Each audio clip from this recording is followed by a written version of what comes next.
Fala galera! Vamos então à nossa segunda aula do nosso curso gratuito de Física para Enem e vestibulares. E na aula de hoje nós vamos aprender o nosso primeiro movimento, movimento retilíneo e uniforme, ou abreviando simplesmente MRU. Já te peço antes de começar a aula, já clica no gostei para fortalecer o canal e que cada vez mais pessoas consigam aprender física. E se tu não está inscrito, clica aqui embaixo nesse botão vermelho aqui de se inscrever. Também clica no sininho para tu receber notificações cada vez que a gente postar um vídeo novo. Galera, vamos lá então. MRU é o primeiro movimento que se aprende tradicionalmente na física. Vamos primeiro esmiuçar o nome do movimento, porque a partir do nome a gente tira já muitas características dele. Vamos começar aqui, ó. Eu tenho a primeira parte me diz que ele é retilíneo. Ora, se ele é retilíneo, nós temos então um movimento onde não temos curva, tá? Então, é um movimento em linha reta, simplesmente. E agora que vem a chave para entender esse movimento, que é que ele é uniforme. Aí eu te pergunto o seguinte: o que significa a palavra uniforme? Lembra, por exemplo, na escola, quando tu tem que usar um uniforme. O que é usar uniforme na escola? É todo mundo andar com roupas iguais. Ou seja, a palavra uniforme significa igual, ser uniforme, ser homogêneo. Mas aqui, mais específico aqui nesse movimento, a palavra uniforme está dizendo exatamente que o que é igual, está se referindo ao quê? A velocidade, pessoal. Mais especificamente, a intensidade ou ao módulo da velocidade.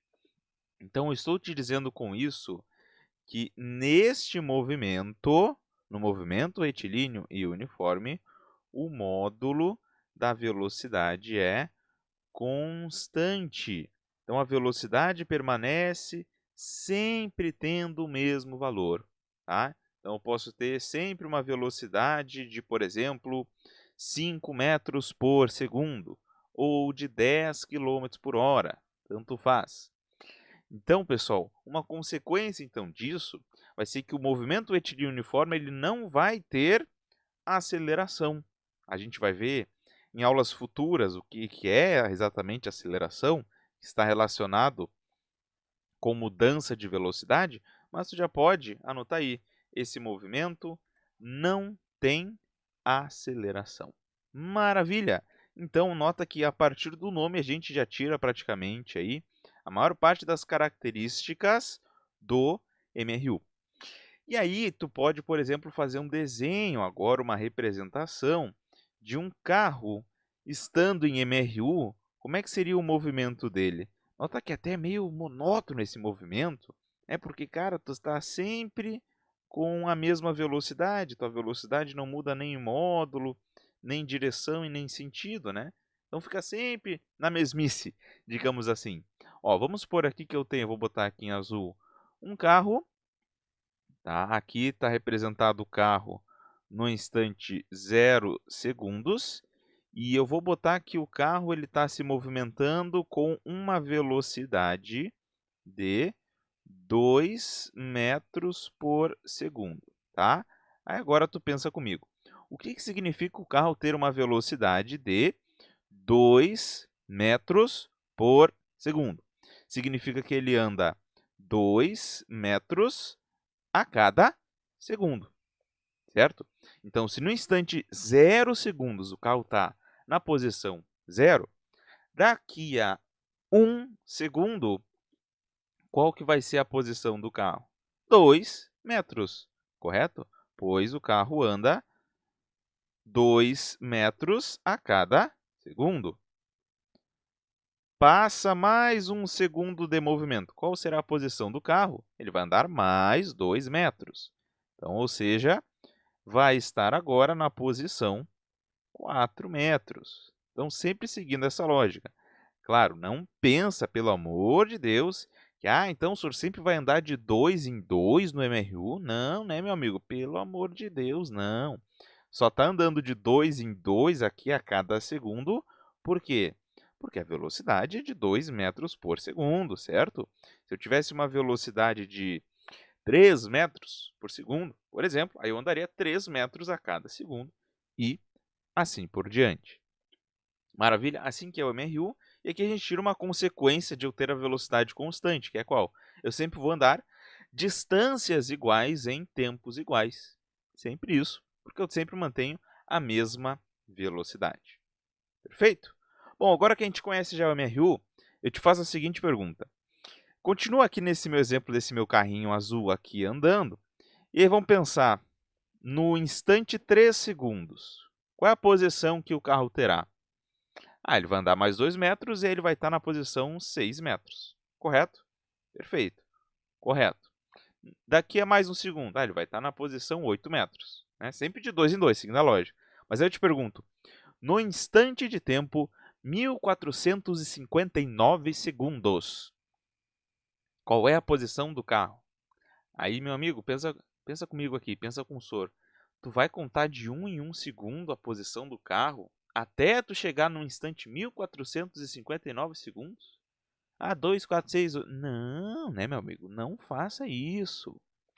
Para isso, para que eu saiba a posição do carro em qualquer instante de tempo, sem ter que fazer essa conta trabalhosa de vendo a posição dele a cada segundo, existe uma função matemática, uma expressão matemática, chamada de função horária da posição.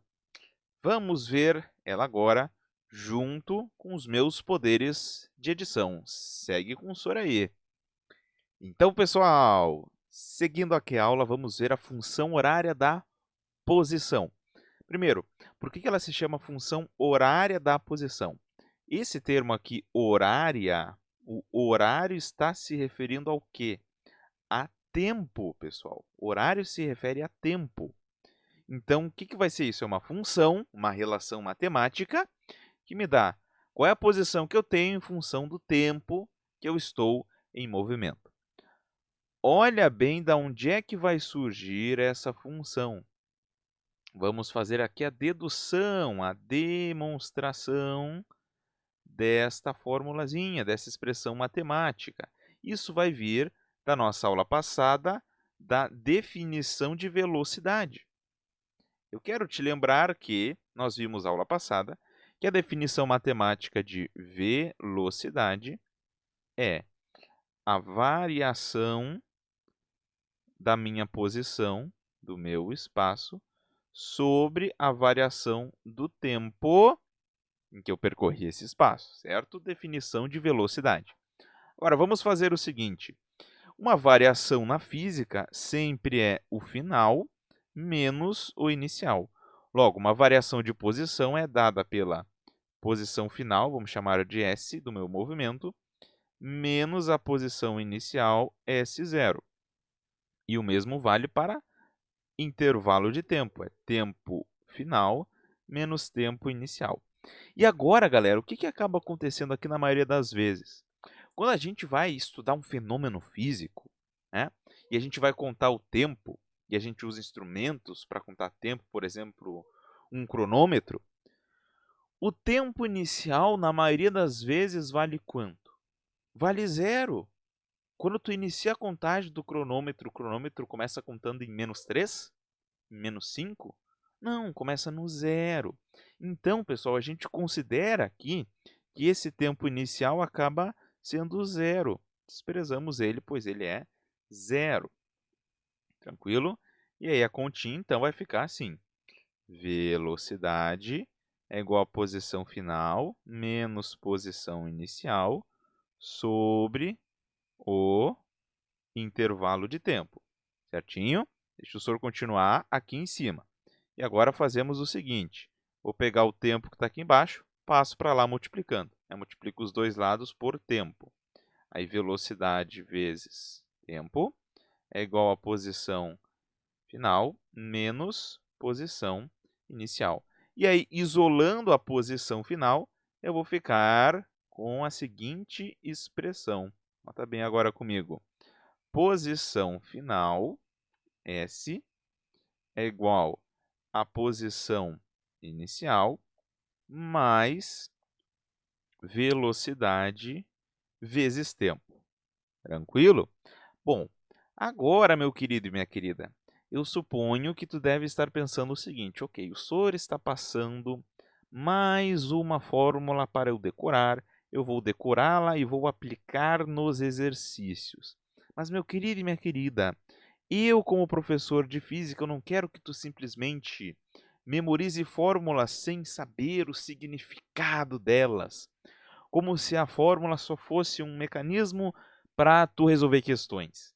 Eu quero que tu entenda o significado de cada elemento que está ali e para que serve essa expressão matemática. Pessoal, a matemática, ela é a linguagem que a física usa para descrever os seus fenômenos. Olha só uma coisa interessante aqui. Primeiro eu vou te dar o significado de cada termo. De novo, S0, posição inicial. V, velocidade, T e tempo. Agora, olha que louco o link que o senhor vai fazer agora.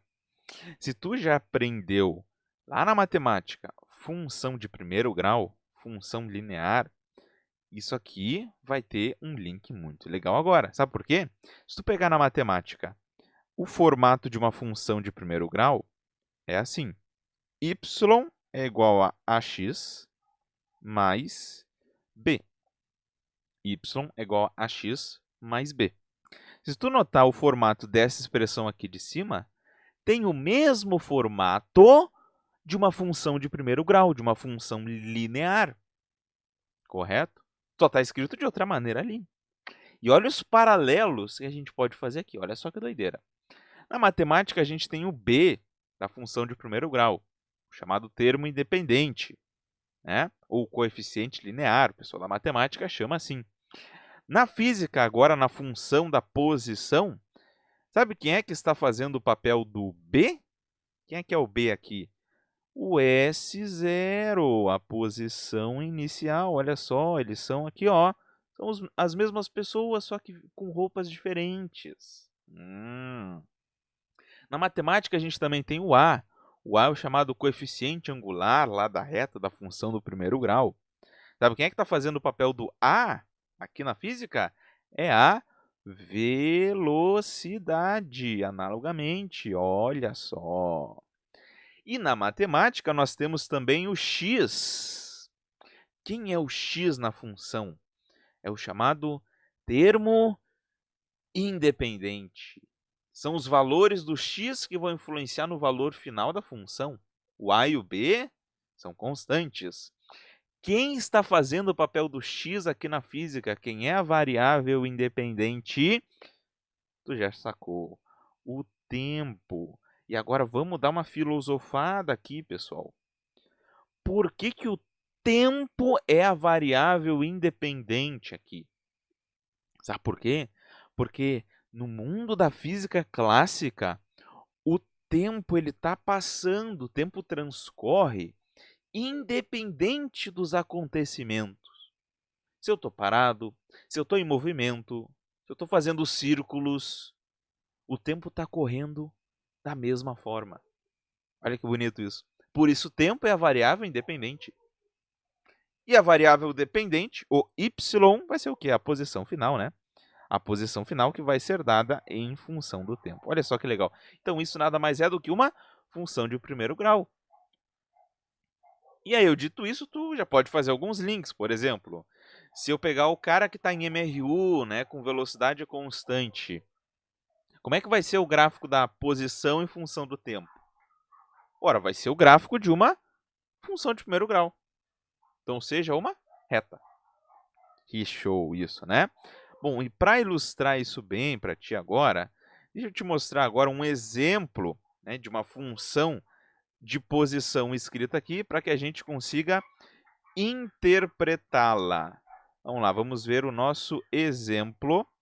Deixa eu botar aqui em cima o nosso exemplo. Olha só. E o exemplo que eu vou te dar vai ser o seguinte. Vamos supor que um carro tem uma função da posição dada por essa expressão aqui. S é igual a 3 mais 2t. S igual a 3 mais 2t. Eu não quero que tu veja isso só como números jogados aí. A avaliação que eu quero que tu tenha é o seguinte. Cada número está fazendo aqui um papel de um elemento da função da posição. Isso aqui é uma função que descreve o movimento retilíneo uniforme. Então, quando tu lê S igual a 3 mais 2t, tu tem que ler o seguinte. O que é o 3 aqui? O 3 é a posição inicial. E o 2 é a velocidade. Logo, S igual a 3 mais 2t está me dizendo que eu tenho um movimento que funciona assim. Tem um referencial estabelecido e o móvel, pode ser um carro, começa este movimento na posição 3. Aqui é onde começa o movimento. E este móvel está com uma velocidade de 2 km por hora. É importante a gente ter em mente aqui, pessoal, o possível significado dos sinais. Aqui deu tudo positivo. A velocidade ter dado positiva significa que a velocidade está no mesmo sentido do crescimento do meu referencial. A mesma coisa para a posição inicial. Nada impediria de eu ter, vamos botar aqui um segundo exemplo, nada impediria de eu ter aqui uma função horária da posição em que algum desses números seja negativo. Por exemplo, aqui, vamos inverter o sinal da velocidade. S igual a 3 menos 2t. O que muda agora no meu movimento quando eu troquei o sinal da velocidade? Velocidade agora é 2 metros por segundo. Significa, então, a posição inicial não muda. Né? A posição inicial continua sendo 3. Mas agora a velocidade negativa implica que ela está no sentido contrário ao crescimento do referencial. Então, eu estabeleci que o referencial cresce para a direita. Positivo é para a direita, de acordo com o que eu estabeleci. Então, a velocidade, por ser negativa, está no sentido contrário.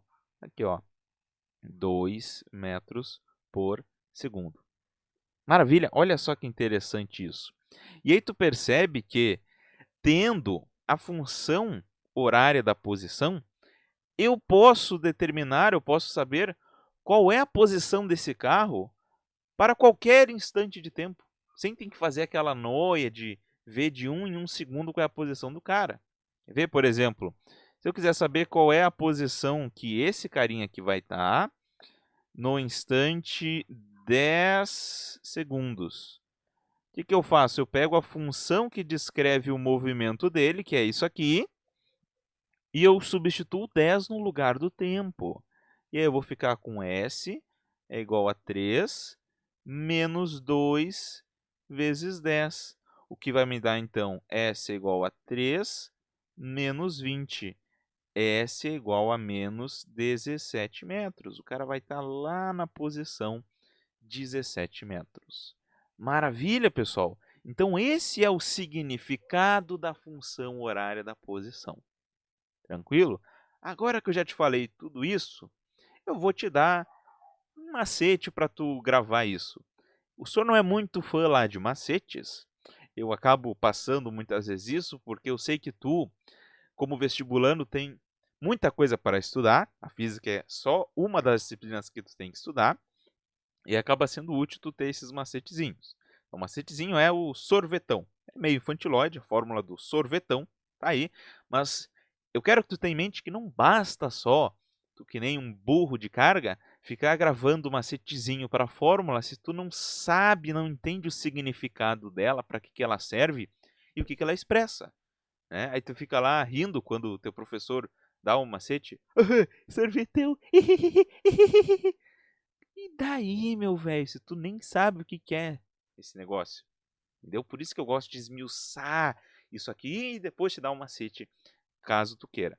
Mas se tu quer uma dica para tu memorizar a fórmula mesmo, faça 300 exercícios. 300 é um número que indica vários exercícios. Faça 300 exercícios. Não tem melhor maneira de memorizar fórmulas. Porque tu vai entender elas mesmo, contigo usando as fórmulas mesmo. Tranquilo, pessoal? Essa é a função horária da posição. E agora que a gente entende a função que descreve o MRU, eu quero já ir para a última parte da aula, onde a gente vai ver uma situação específica que é o de encontros e ultrapassagens. Vamos lá, segue o cursor aí. Então, pessoal, seguindo nossa aula de MRU, vamos ver um tipo de problema bem comum, que são problemas envolvendo encontros ou ultrapassagens. Geralmente, como é que aparecem isso nas questões, tá? A questão, claro, no enunciado, ela vai descrever uma situação onde tu tenha 2 carros, um carro, um caminhão, né? Tanto faz. Olha geralmente qual é que é a lógica. A questão coloca 2 móveis. Aqui no meu primeiro exemplo eu vou colocar aqui 2 carros, tá? 2 carros. Então, 2 coisas que o tamanho é parecido, tá? 2 coisas com o tamanho parecido. Botei aqui. Aí eu vou botar aqui para ti a velocidade dos 2 carros. Esse aqui é o carro A, só para nomear eles, e o carro B. Eu vou botar aqui o carro A, ele está se movimentando a uma velocidade de 10 metros por segundo, tranquilo?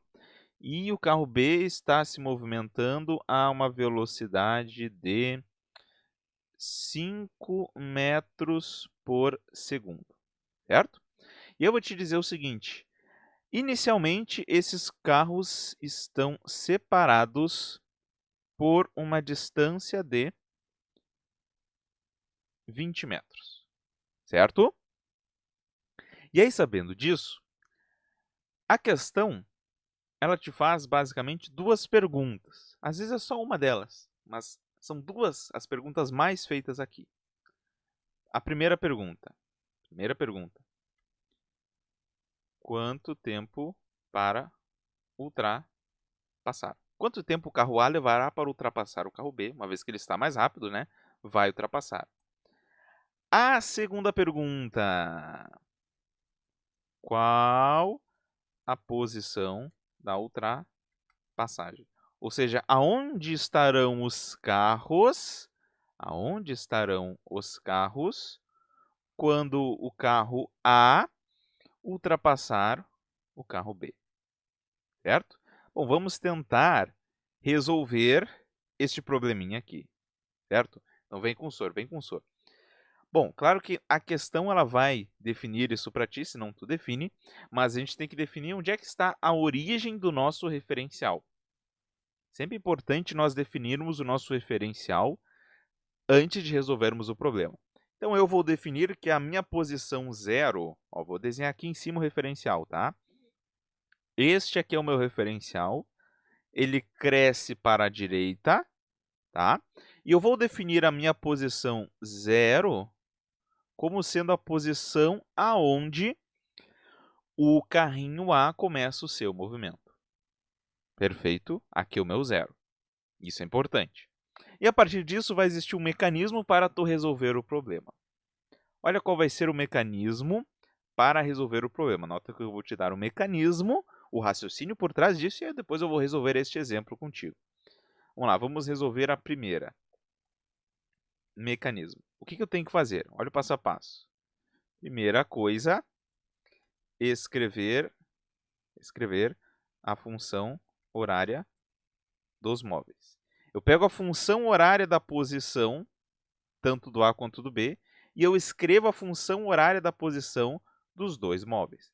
Vamos lá, para o A, SA, função horária da posição do A. Como é que vai ser a função horária da posição do A? 0. Por que 0? Porque ele começa na posição 0, mais 10t, certo? 0 mais 10t. E eu faço a mesma coisa para o B. Só que toma cuidado. Pelo referencial que eu defini, a posição inicial do B será qual? Olha bem, a distância que separa eles inicialmente. 20. Então, 20 mais 5, que é a velocidade de B, vezes t. Por isso que é importante tu definir o referencial. Entendeu? Porque dependendo do referencial que eu escolhesse, esses valores mudariam. apesar do resultado final ser o mesmo, independente do referencial que eu escolha. Mas é importante tu escolher o referencial para que tu tenha os valores certinhos de posição inicial e de velocidade. Nota uma coisa interessante. Eu poderia, não teria problema nenhum, escolher um referencial assim. Um referencial que crescesse para a esquerda. Não teria problema nenhum. O que mudaria? Os valores das velocidades seriam negativos. Certo? Mas isso não está proibido. Tá, beleza, Sori. Escolhi agora o referencial e botei a função das posições. O que eu faço agora? Vai fazer o seguinte, ó. O que acontece no momento em que os dois se encontram para a ultrapassagem? O que acontece? A posição dos dois não é a mesma? Sim, é a mesma. Então, tu vai fazer isso. Igualar as posições. Igualar as posições. E encontrar quanto tempo eles levam para se encontrar. Tranquilo? Isso que tu vai fazer agora. Igualar as posições e ver quanto tempo eles levam para se encontrar. Faz a continha com o Sori, então. Vamos fazer aqui. SA é igual a SB. Então, eu vou pegar aquelas duas funções que a gente escreveu ali e vou igualá-las. Então, 0 mais 10t é igual a 20 mais 5t. Perfeito? Aí o 5t vai para lá subtraindo, vai ficar 5t é igual a 20. E, portanto, então, quanto que dá o tempo de encontro? Então, o tempo de encontro fica 20 sobre 5, ou seja, 4 segundos. Tranquilo? Eles levam, então, 4 segundos para se encontrar. 4 segundos para se encontrar. Maravilha? Vamos ver agora a segunda pergunta. Qual é a posição da ultrapassagem? Como é que tu acha a posição da ultrapassagem? Bom, agora que tu tem o tempo que eles levam para se encontrarem, tu vai pegar esse tempo e tu vai substituir esse tempo na função horária da posição de qualquer um deles, né? Porque tendo a função horária da posição, eu sei qual é a posição que eles têm em qualquer instante de tempo. Podemos pegar o A, por exemplo. Vamos pegar o A e substituir 4 segundos na sua função horária da posição. Então, SA igual a 0 mais 10 vezes 4, ou seja, vai ser na posição 40 metros o encontro. Se eu tivesse usado aqui a função do B, daria a mesma coisa. Ó, faz o teste aqui mentalmente. Se eu botasse 4 aqui, SB igual a 20 mais 5 vezes 4. 40 também. Maravilha, pessoal? Alguns comentários, tá? Nesse exemplo. Podem ter variações aqui deste problema, tá? Por exemplo, eu posso ter, ao invés disso, o B indo para a esquerda e o A para a direita, né? Ele se aproximando dessa forma aqui. Resolveria o problema da mesma forma. Mudaria só daí o sinal da velocidade de um dos caras. Porque um está para um lado e outro está para o outro. Só isso que mudaria. Mas o mecanismo em si é o mesmo. Ou também poderia acontecer de um deles ter tamanho. Pode acontecer de um deles ter tamanho. Por exemplo, ser um carro e um trem. Aí como é que tu resolveria se fosse um carro e um trem? A questão ela te dá o tamanho do trem. Esse é o tipo de questão mais comum. Ela te dá o tamanho do trem. Sei lá, o trem tem um comprimento de 100 metros. 100 metros. Ok? E aí a questão quer saber quanto tempo vai levar para ultrapassar o trem. Tu resolve usando esse mesmo mecanismo. Mas a sacada está no seguinte, ó. Ao invés de a questão te dar a distância entre os móveis, o que vai fazer o papel da distância entre os móveis é o tamanho do trem. E aí tu vai jogar o tamanho do trem aqui. Mas o mecanismo é sempre o mesmo. Uma última dica que eu te dou, e isso tu não ouve em qualquer lugar, hein? Olha só. Vocês talvez vejam em algumas outras videoaulas a questão de velocidade relativa. Né? Velocidade relativa soma as velocidades, subtrai as velocidades, se eles estão em sentidos contrários ou no mesmo sentido. Dá para resolver esse problema sobre velocidade relativa? Dá uma parte. Por que uma parte? A velocidade relativa Tu vai usar esse mecanismo de velocidade relativa, que eu nem vou passar aqui, tu vai usar esse mecanismo se tu tiver que achar qual é o tempo de encontro para essa primeira pergunta. Mas se tu for responder a segunda pergunta, tu não pode usar a velocidade relativa entre os móveis. E aí muitos alunos se confundem com isso. Tu não pode usar a velocidade relativa entre os móveis. Por isso que essa forma que eu te passei aqui, ela é mais ampla, ela responde mais perguntas do que aquele macetezinho que muitas vezes é passado da velocidade relativa. Tu pode usar ele, mas só para responder esta primeira pergunta aqui. Maravilha? Essa dica merece um joinha, né? Merece? Bom, pessoal, na aula de hoje, ficamos por aqui então. Na próxima aula veremos o MRUV, Movimento Retilíneo Uniformemente Variado. Agradeço muito a tua audiência, te espero então na nossa próxima videoaula. Dá um tchau, professor, agora. Tchau!